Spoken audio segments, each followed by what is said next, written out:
خفه میکنه، جلوه میگیره خفه میکنه، جلوه تو جونی میکنه، جلوه تو جونی میکنه، جلوه ها رو سلاخی میکنه، جلوه ها رو سلاخی میکنه، به جلوه ها پیش میکنه، به جلوه ها پیش میکنه. جربه جربه جرعه نداره که جربه جربه جربه جرعه نداره که جربه جربه جربه جرعه نداره که جربه جربه جربه جرعه نداره که جربه.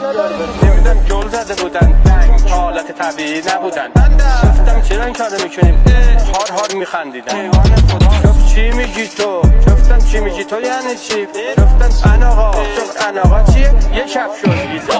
بعد یه خانم شاکری هست فستون میده به گربه ها، خوراک دیسانه میکنه میگه شیرش بوق گربه هاست. کسای دیگه هم نقش دادن با گربه مخالفت میکردن تو جونی